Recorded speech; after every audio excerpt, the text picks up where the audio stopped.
Hello, I'm Full Paragon, and this is your guide to Mid-Level Bane EX Arena for Konosuba Fantastic Days, July 2022. The cat has come back, and it is similar in that it is a defense-focused EX Arena to what it was in May. The same characters need to be used for a max score, in this case Darkness, Eris, Dust, Melissa, and Amy. Your score is mostly determined by taking less damage, not by doing more damage. And this time, the boss is not immune to debuffs, which significantly changes the strategy. That also means, and I can't believe I'm saying this, but Dust is quite good here, as many of his cards have agility downs, and agility down is one of the best ways to mitigate damage from a boss. Eris and Melissa also have healing ults that can really help with your runs, so take that into consideration when building your team. Once more, Darkness is the star of the show and should be up front. I will say that despite the fact that she is able to hit things, Danmachi Darkness is not a good choice here due to your score being defense-oriented, not offense-oriented. The best Darkness choice is probably Summer Darkness, due to being the best at mitigating physical damage, which is the majority of the incoming damage from the boss. While the Mask ult is powerful, Alt 1.5 with the damage cut is by far the best choice to help keep you alive and maximize your score. Darkness's personal weapon or an arena sword with physical damage reduction is great here. Focus on keeping Darkness alive and having her soak as much damage as possible, as she personally takes less physical damage than any of the other characters thanks to her affinity and trials. So Dust is actually quite good here from a damage reduction standpoint, because agility down is by far the best debuff to put on the bus and increase your score. Dust is the only character with an agility down for this EX Arena and is still on bonus. That makes Arabian or Snow Dust extremely good here, as both have tier 2 agility buffs.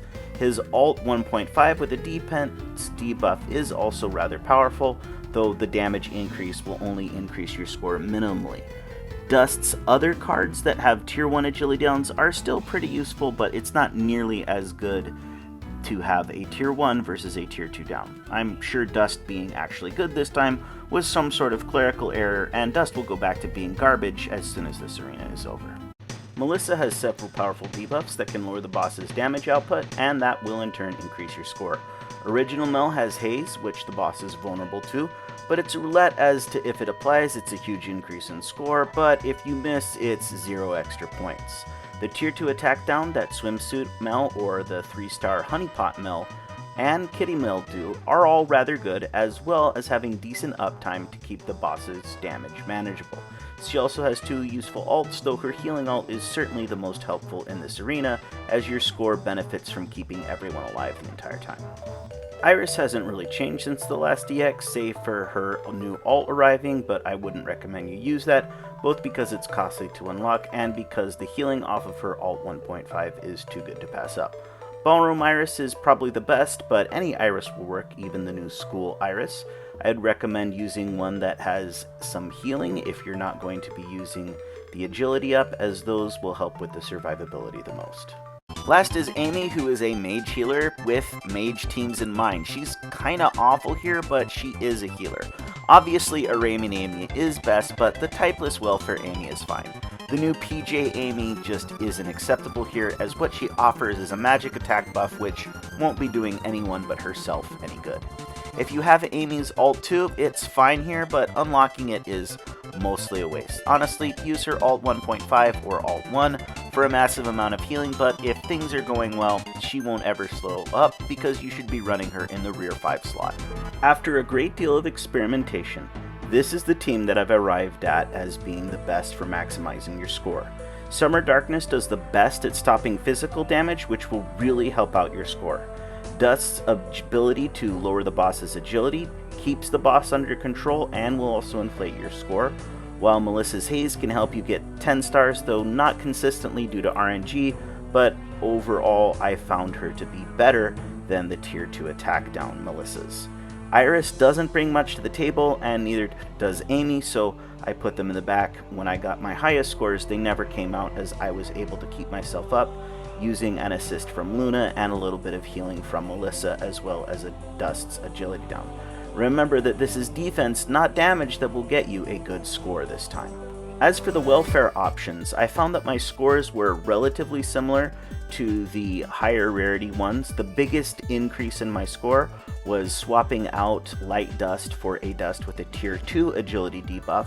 Aside from that, this team comparatively performs quite well. Darkness here I chose because 3-star Earth Darkness is the best at mitigating physical damage after Summer Darkness, while the Light Dust has a tier 1 agility debuff, which is better than nothing. Honeypot Mel has a tier 2 physical attack debuff. I found that she was able to help kill the ads just a little bit faster than the Lightning Kitty Mel, so I chose her instead.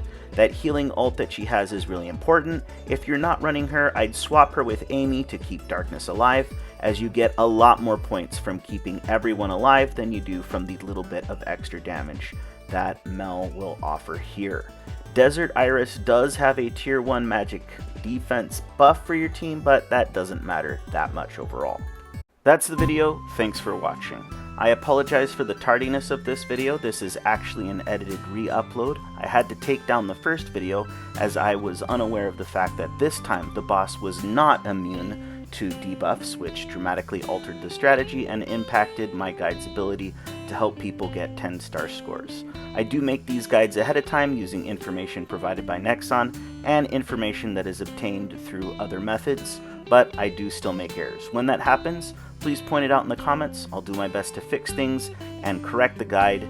I will also note that this arena is very difficult, and I have even struggled to get a 10-star score invested as I am into many of these characters. If you have success with other team compositions, let us all know so that we can get those 10-star scores together, and hopefully we'll see you around soon for more Konosuba Fantastic Days videos and guides.